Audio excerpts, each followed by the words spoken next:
Kviečiame susipažinti su mobiliosios psichologinių krizių įveikimo komandos paslaugomis. Teikiame krizių psichologų konsultacijas organizacijoms, bendruomenėms, nukentėjusių asmenų artimiesiems bei liudininkams po sukrečiančių įvykių susijusių su grėsme žmogaus sveikatai ar gyvybei.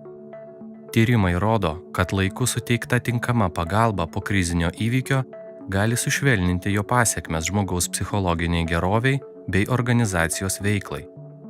Mobiliosios psichologinių krizių įveikimo komandos paslaugas teikiame įstaigos administracijai, bendradarbiams, bendruomeniai įvykus savižudybei, bandymui arba grasinimui žudytis, transporto avarijai ar kitam nelaimingam atsitikimui, kai žuvo arba buvo sužeistas darbuotojas ar kitas bendruomenės narys.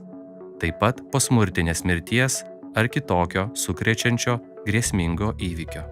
Mobiliosios psichologinių krizių įveikimo komandos specialistai pirmąją konsultaciją suteikia nuotoliniu būdu, o toliau gali dirbti pagal poreikį, arba per nuotolinę programą, arba atvykdami pas paslaugos gavėją sutartu laiku.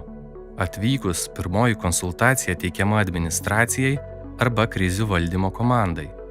Esant poreikiui, konsultuojami įvykio paveikti darbuotojai individualiai arba grupėje.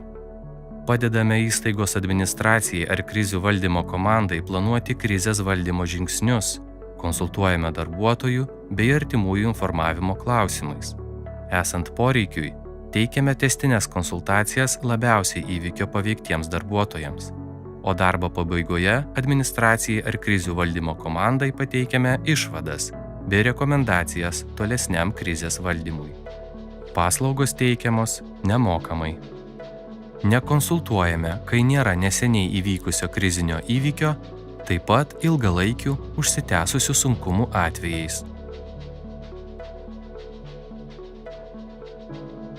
Mobilioji komanda dirba kasdien nuo 8 ryto iki 8 valandos vakaro.